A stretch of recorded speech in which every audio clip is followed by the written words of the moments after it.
말씀 같이 보시겠습니다. 함께 보실 말씀 시편 60편이죠. 시편 60편 구약성경 844면부터 시작되고요.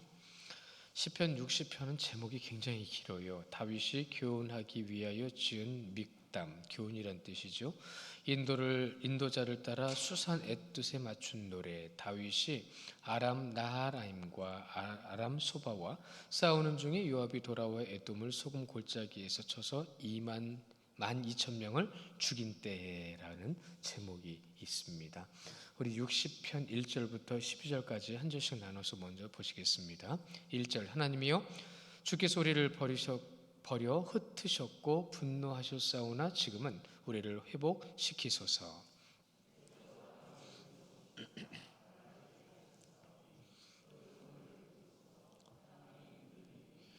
주께서 주의 백성에게 어려움을 보이시고 비틀거리게 하는 포도주를 우리에게 마시게 하셨나이다.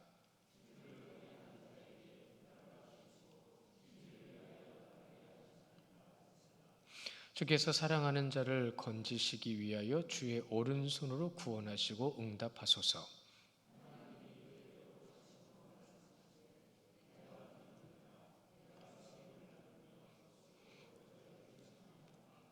길르앗이 내 것이요 므낫세도 내 것이며 에브라임은 내 머리에 투고요 유다는 나의 규이며.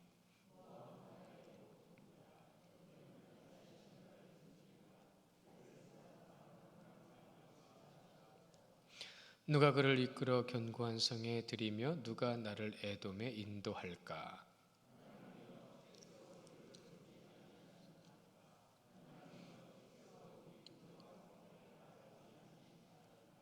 우리를 도와 대적을 치게 하소서. 사람의 구원은 헛됨이니이다. 우리가 하나님을 의지하고 용감하게 행하리니 그는 우리의 대적을 밟으실 이심이니이로다. 아멘. 시편 60편까지 왔네요. 시편 강해를 시작을 했는데 언제 150편 다 하지? 솔직히 처음엔 그랬거든요.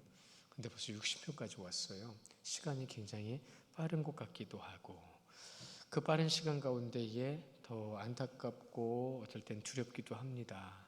우리가 모르고 그냥 지나치지 않았으면 좋겠는데 하나님을 더 잘 알고 하나님 말씀 따라 잘 온전히 설기를 간절히 원하는데 우리의 그 바램과 기대만큼이나 또 우리는 우리 자신에게 얼마나 부응하고 있을까요? 우리가 믿는 믿음, 하나님의 뜻을 따라서는 모습이 어떠해야 되는지 깊이 묵상하는 시간이 되었으면 좋겠습니다. 다윗이 전하는 교훈시라고 그랬습니다. 믹담이라고 그랬죠. 근데 오늘 보니까 좀 생소한 말이 나와요. 수산에돈이라는 말이 나오는데 이 수산에돈이라는 말은 한 장르예요. 어떤 장르가 있죠. 그 팝이 있고 발라드가 있고 그렇죠. 랩이 있고 이런 것이 어떤 장르가 있는데 이 수산에돈이라는 그 장르에 맞춘 노래, 찬양이란 뜻이에요. 근데 이 수산에돈이 또 그 말 나름대로의 의미가 있는데 이런 겁니다. 백합에 따른 증거란 뜻이에요. 그래서 이 백합에 따른 증거하니까 제가 생각나는 말씀이 있어서 우리 같이 좀 봤으면 좋겠는데 이 말씀입니다. 누가복음 12장 27절 말씀이에요. 우리 함께 보실 텐데요. 시작. 백합화를 생각하여 보라. 실도 만들지 않고 짜지도 아니하느니라. 그러나 내가 너희에게 말하노니 솔로몬의 모든 영광으로도 입은 것이 이 꽃 하나만큼 훌륭하지 못하였느니라. 아멘. 솔로몬은 지혜로웠죠. 통치를 잘했어요, 처음에는. 그리고 하나님이 주신 지혜를 통해서 또 많은 영향력을 끼쳤고요. 그렇죠? 근데 그가 아무리 그렇게 노력을 하고 하나님이 주신 지혜를 통해서 그가 나라를 통치하여 하나님의 나라라, 하나님의 통치라는 것을 알려주었다 하더라도 수산했던 백합꽃 하나만 또 못한 거예요. 이런 뜻이거든요.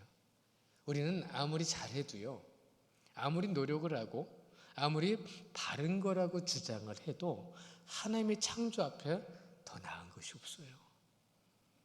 하나님의 놀라운 역사 앞에 우리는 너무나도 작은 존재라는 거예요. 백합꽃을 보면서 아름답다고 하죠. 향기가 좋다고 하죠. 근데 여러분 백합꽃 향을 진하게 많이 맡으면 두통이 옵니다. 신기하죠.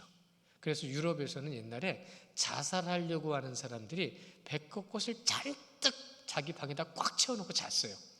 그럼 죽을 줄 알았던 거예요. 왜요? 백화꽃 향기를 많이 맡으면 머리가 아파오고 머리가 아프면 죽는 줄 알았거든요. 그러니까 이제 아침에 일어나면 무슨 일이 벌어져요? 아이고 두통아, 아이고 두통하면서 일어나는 거예요.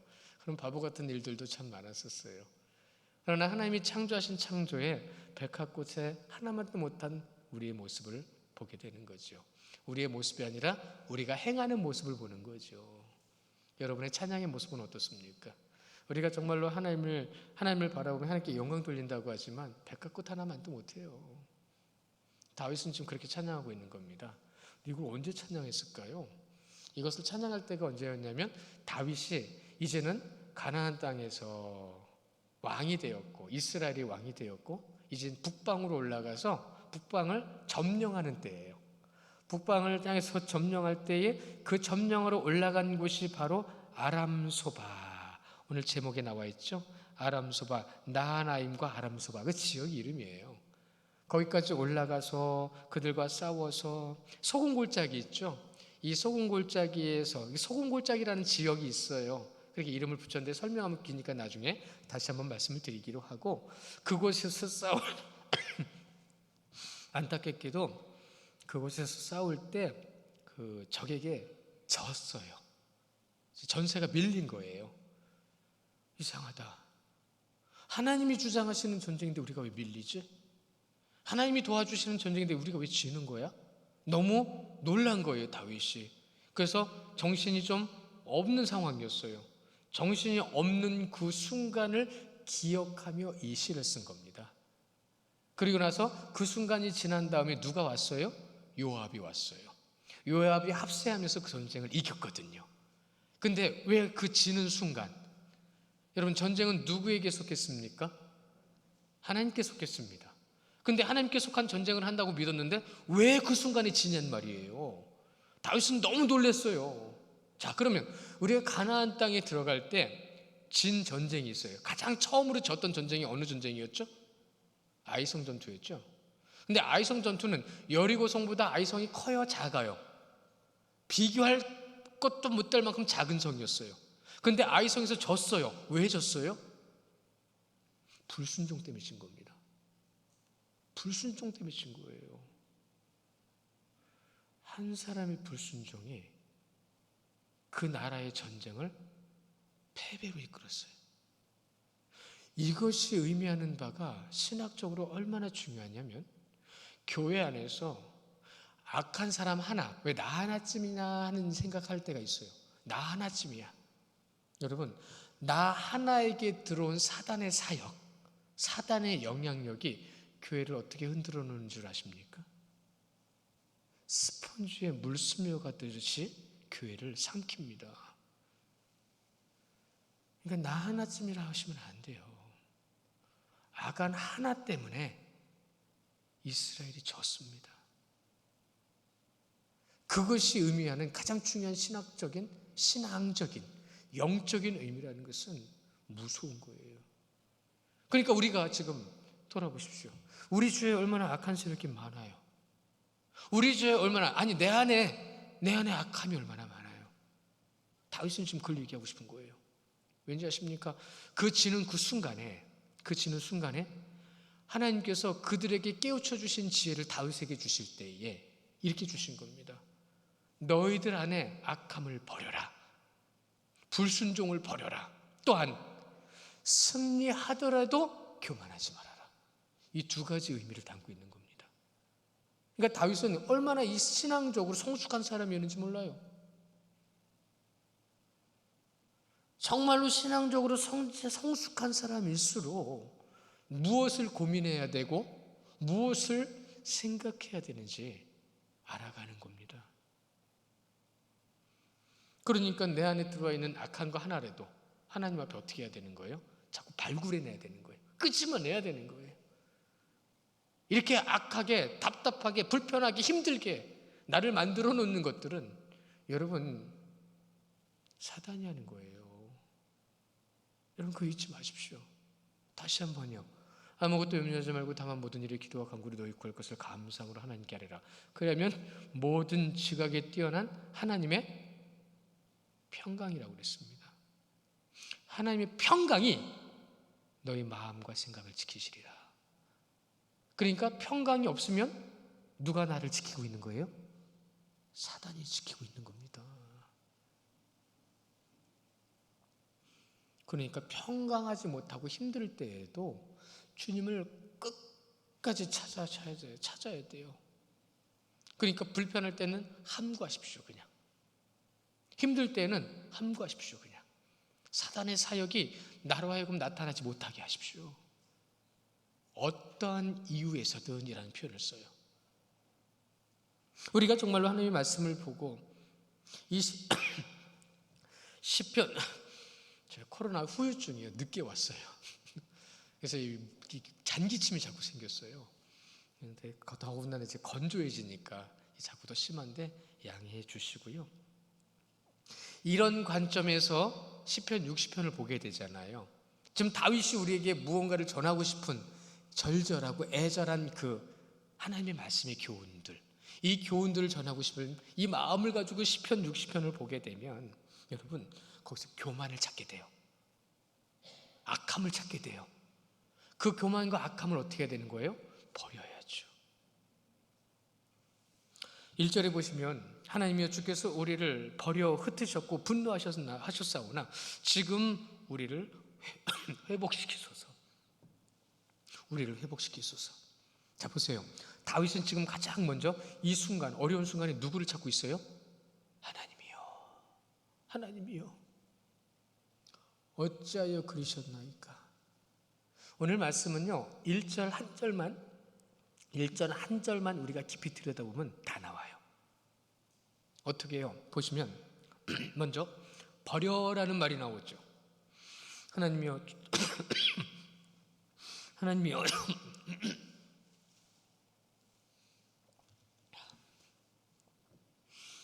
우리를 버려 흩으셨고 분노하셨사오나. 세 가지가 나와요. 버려, 흩으셨다, 그리고 뭐예요? 분노하셨다. 이 세 가지가 나오거든요. 이 세 가지가 끝난 다음에 이건 과거의 사건들입니다. 지났으니까. 그리고 나서 현재와 미래를 바라보는 한 가지를 분명히 얘기하세요. 그게 뭐냐면 회복입니다. 그러니까 1절 끝에 보시면 회복하셨사오니, 회복시키소서. 그래서 이거 네 가지만 잠깐 짚어드리고 마칠까 하는데요. 먼저는 버려. 주께서 우리를 왜 버리셨지? 왜 이스라엘이 전쟁에서 패배를 했느냐 말입니다. 주님이 버리셨으니까 패배했잖아요. 이 뜻이거든요. 가장 대표적으로 뽑은 게 좀 전에 말씀드린 것처럼 아이성 전투였고요. 그 아이성 전투를 통해서 제비를 뽑았어요. 누가 죄를 지은 거야? 누구예요? 아간이죠. 잘 보세요. 자기가 지목되기 전까지 아무 말 안 합니다. 우리는 안 그런가요? 잘못하셨잖아요. 잘못하고 계시잖아요. 그럼 그때 대답하는 분들 많으세요. 이것이 이 믿음의 공동체에 미치는 영향력이 얼마나 큰지 모릅니다. 내가 잘못한 거 알면서도 잘못하면 겸손해야죠. 잘못하면 주님 앞에 자복해야죠. 믿음의 공동체 안에서 머리 대신 예수 그리스도의 몸이에요. 교회는. 그러면 그 몸 중에 누구 하나가 병이 들었어요. 사단에게 붙잡혀 있단 말입니다. 그러면 그 붙잡혀 있는 그 때문에 누가 힘들어지죠? 나머지 몸이 힘들어지잖아요. 나머지 몸이 힘들어지면 어떻게 돼요? 그 하나 힘든 것 때문에 우리는 모두가 다 그 하나를 위해서 애쓰게 돼요. 그게 몸이에요. 근데 그 악함을 내가 버리면 어떻게 되죠? 그 모두가 힘들어지질 않아요. 찾아야 합니다. 내 안에 있는 걸 찾아야 합니다. 지체가 지은 죄로 인해서 몸이 얼마나 힘들어지는 걸 생각하지 않아요. 사람들은. 그걸 모르기 때문이죠. 예를 들자면 내가 오늘 짜증이 났어요. 교회에서 짜증을 냈어요. 그럼 짜증을 낸 몇 명한테 짜증을 냈을까요? 본인은 몰라요. 근데 그것 때문에 여러 명은 힘들어요. 어떤 사람은 오해까지 해요. 그런 겁니다. 나 하나 때문에. 근데 누구에게요? 사단에게 붙잡힌 나 때문에. 영적으로는 개인적으로 전쟁하는 거죠. 근데 그 전쟁이 다른 사람에게까지 영향을 끼치게 되면 잊지 마십시오. 우리는 믿음의 공동체예요. 하나님 앞에 오늘 오전에 우리가 긍휼하심에 대한 말씀을 나눴잖아요. 내 안에 긍휼함이 있다고 한다면 그가 짜증을 내도 내가 잘 받아주고 이해하고 그를 위해서 기도해 줄 수 있을 겁니다. 근데 긍휼함을 갖지 못하면 같이 짜증내게 됩니다. 주님은 십자가 앞에서 보여주셨는데 나는 상황 앞에 무릎 꿇려지는 상황이 되는 거예요. 그게 우리 연약함입니다. 두 번째로는 흩으셨고라는 말씀하셨죠. 흩으셨다라고 하는 이 아나트타라는 말은요, 이런 거예요. 관용적인 표현인데 무엇 때문에 이걸 쓴 거예요? 그것 때문에 이렇게 얘기하는 거예요. 하나님께서 화나셨다는 거죠. 여러분, 하나님 화나시면 어떻게 될까요? 예를 들면 이런 겁니다. 말을 하나로 쓰게 하니까 자기 이름을 높이려고 탑을 쌓네. 그러니까 하나님이 진노하셨어요. 치셨어요. 그러니까 어떤 일이 벌어졌죠? 흩어졌죠. 지금 하나님께서 분명히 하나씩 전쟁을 하는데 지금 우왕좌왕 지고 있어요. 막 흩어질 것 같아. 그러한 상황 속에 죄를 지었던 사람이 사울이죠. 블레셋과의 전쟁을 해야 되는데 사무엘이 안 나타나. 제사는 해야 되겠는데 사람들은 제사하고 하나님이 도와주신다는 믿음을 가지고 나가서 싸워야 되는데 제사를 못해. 그러니까 흩어지기 시작했어요. 그러니까 사무엘이 어떻게 했어요? 사울이 어떻게 했어요? 자기가 제사를 지었어요. 자신이 제사를 드려버렸어요. 그 제사가 끝나고 난 다음에 사무엘이 나타났죠. 당신이 지금 무슨 짓을 했습니까? 끝까지 왜 하나님을 믿지 않았습니까? 300명 가지고도 바다의 모래와 같은 이방 백성을 물리쳤어요. 칼 한 자루 없는 이스라엘 백성 60만이 60만이 주변에 있는 모든 에돔과 모압과 아람과 물리쳐서 이겼습니다. 전쟁은 누구에게 속했다고요? 근데 왜 하나님을 못 믿는 거죠? 다윗은 그 순간에 흩어지고 우왕좌왕하는 이스라엘 백성들, 그 군사들 앞에서 막 어수선한 그 모습 가운데, 흩어지는 그 마음에 무너지는 모습 가운데 분명히 이 말씀을 전하고 있는 거예요. 너희들은 지금 누구를 찾아야 되는지 아느냐? 여호와여, 하나님이요. 신약에 보니까 고린도서 9장 26절에서는 이렇게 말씀하시네요. 우리 같이 보실까요? 고린도서 9장 26절 함께 보실게요. 시작. 그러므로 나는 다름질하기를 향방 없는 것 같이 아니하고 싸우기를 허공을 치는 것 같이 아니하며. 향방 없는이란 말이 나오죠. 이 향방 없는 말은 원문의 뜻으로 보면 이런 거예요. 불확실한 거예요. 방향을 모르잖아요. 여러분, 키 없는 배가 바다 위에 떠 있는 거 보셨습니까? 그냥 흘러가는 거예요. 어디로 가는지도 모르고. 키 없는 배처럼 향방 없어요. 그리고 그 향방 없는 모습을 통해서 우왕좌왕하는 모습 가운데 분쟁이 일어나요. 자기 말이 옳다는 거죠. 허공을 치면서 목소리만 높이는 겁니다. 하나님을 찾지 않으면 이렇게 돼요. 하나님을 찾는 자들과 찾지 않는 자들의 차이가 이런 거라는 거죠. 그런데 교회에서 당파가 생기고 자기 주장과 권력 다툼이 생기는 분쟁의 모습들, 다 그 뜻을 얘기하는 겁니다. 여러분, 모세, 다윗, 그들의 지도력이, 리더십이 대단했다고 얘기하죠. 그들은 맨날 욕먹었어요. 맨날 욕먹는 삶 살았어요. 너 이거밖에 못하잖아. 우리 왜 데리고 왔어? 네가 왕 맞아? 맨날 쫓겨다니던 놈이? 이런 소리만 들었던 자들이에요. 나중에 하나님께서 모든 것의 결말, 열매를 맺어주시는 그 순간까지 욕먹고 구박받고 천대시 여기고. 여러분, 모세 굉장히 천대시 당했습니다. 다윗도 그랬어요. 그게 무슨 리더십이에요? 그게 무슨 영향력이에요? 그러나 그들은 최후의 한마디가 있었습니다. 보라, 하나님께서 하셨노라. 그런데 결국은 역사의 뒤안길에 보면 지금도 이스라엘 국기는 다윗의 별이 그려져 있습니다. 기가 막힌 거 아닌가요? 지금도 모세를 믿고 있습니다. 엉뚱한 거 아닌가요? 뭘 믿고 있는 거예요 지금? 뭘 주장하고 있는 거예요? 끝까지 하나님을 믿고 그 앞에 무릎 꿇은 자의 기도를 그분 하나님이 들어주셨습니다. 끝까지.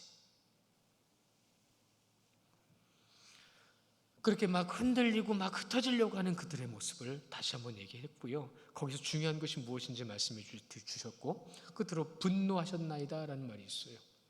버렸고 흩어지고 분노하셨다. 이 아나프타라고 하는 분노라는 말은요, 하나님께서 몹시 화가 나셔가지고 그들을 버리셨다는 얘기예요. 그러니까 종합적인 얘기가 되는 거죠. 징계의 결과가 되는 거죠. 하나님이 분노하시면 모든 것이 다 끝나잖아요. 다윗이 가장 두려워했던 게 바로 이런 것이었습니다. 그래서 하나님께서 버림받은 이유가 불순종과 교만이라는 것을 다윗은 알고 있기 때문에 그 전쟁에서 전세가 밀리는 그 순간에, 지고 있는 그 순간에 다윗은 지금 분명히 선포하고 있는 거예요. 하나님께서 버리시면 이렇게 된다. 하나님이 화가 나시면 이렇게 된다. 하나님의 뜻대로 서지 않으면 버림받은 자가 된다. 이것을 잊지 말아라. 그래서 다윗이 지금 분명히 얘기할 때에 자신들의 죄를 생각하지 않고 하나님께서 징계하시는 것에 대해 원망하는 이스라엘, 그 모습 가운데에 모든 고난과 환난, 그것에 대한 원인과 결과를 분별하라라는 말을 오늘 여기서 또 말씀하시는 거예요. 왜 그런 일이 벌어진 줄 아느냐? 응답받고 기분 좋아져서 하나님을 버리는 사람도 있습니다. 잊지 마세요. 그거는 하나님한테 응답받기 위해 기도하는 거지 하나님을 하나님으로 믿어서 기도하는 게 아닙니다. 여러분, 우리 응답받으려고 기도하는 거 아니에요. 응답해 주시는 하나님을 믿으려고 기도하는 거예요. 이것이 얼마나 중요한 이치인지 우리는 지금 알고 있어요. 그래서 하나님을 더 바라보고 하나님께서 우리를 바라보시는 그 시각, 하나님께서 우리를 지켜주시는 그 자리에서 우리는 지금 어떤 모습을 보이고 있냐는 얘기죠. 무엇을 하고 있냐는 얘기죠. 주께서 우리를 버려서 흩으셨고 분노하셨사오니, 이것은 다 과거형으로 기록됐거든요. 그런데 이제는 뭐예요? 여러분, 지금이 여러분 겁니다. 지금 여러분이 하나님을 고백하셔야 그 고백이 진짜예요. 지금 하나님을 고백하고 지금 여러분이 하나님의 믿음대로 삶을 살아가는 그 순간이 진짜예요. 그것이 이어져야 미래가 밝은 겁니다. 그 미래를 어떻게 하신다고요? 회복시키신다고요. 주여 회복시키소서. 지금은 내가 어렵고 연약하고 죄 많고 과거에 있었던 모든 구습들과 전통들을 다 버리고 이제는 주님의 것으로 세워가겠나이다. 주님께서 주시는 기쁨이 무엇인지 누리고 싶습니다. 주님께서 주시는 화평함과 평안함이 무엇인지를 주님의 이름으로 세워가고 싶습니다. 그럼 당연히 하나님께서 회복의 길로 인도하시겠죠. 그분이 원하시는 것, 그분이 바라시는 것을 위해 우리가 고백하는데 어찌 주님께서 그것을 모른다 하시겠어요? 신명기 9장 19절에 보시면 이런 말씀이 있는데요, 우리 함께 보실게요. 신명기 9장 19절 시작. 여호와께서 심히 분노하사 너희를 멸하려 하셨으므로 내가 두려워하였노라. 그러나 여호와께서 그때에 내 말을 들으셨고. 지금 여러분들의 고백을 들으시는 줄 믿으시기 바랍니다. 여러분들의 그 고백은 지금뿐만 아니라 이 시간을 지나서 집에 계실 때, 내일 아침에 해가 떠서 눈을 뜨는 그 순간에, 또한 여러분에게 허락하여 주신 그 순간마다 여러분이 고백할 그때에 하나님께서 응답하실 줄 믿으시기 바랍니다. 그것이 성도예요. 그들이 모인 곳이 교회예요. 하나님께서 다윗의 간구를 들어주셨습니다. 여기에서 이 간구를 들어주시는 전제가 여러분 사실은 회개예요. 회개예요. 주님, 이들의 교만함을 용서하옵소서. 그 전쟁에서 밀렸던 원인은 얘기는 하진 않습니다. 그러나 밀리는 원인과 이유는 우리는 충분히 생각할 수 있어요. 전쟁은 누구에게 속한 거라고요? 그런데 지고 있어요? 누구를 안 믿고 누구를 의지하지 않는 거예요? 뻔한 거죠. 그러니 우리가 정말로 하나님을 믿고 의지할 때에는 우리의 연약함을 다 주님께 맡기고 비워드릴 때에 그것을 채우시는 분은 하나님, 우리가 모든 것을 내려놓고 주님께 맡길 때에 그것을 들어 쓰시는 하나님, 그렇게 들어 쓰임받는 여러분들이 되시기를 축원합니다. 살아계신 하나님을 많이 경험하셨으면 좋겠어요. 히브리서 12장 3절 말씀 잘 아시죠? 이것도 우리 암송할 말씀이에요. 히브리서 12장 3절 시작.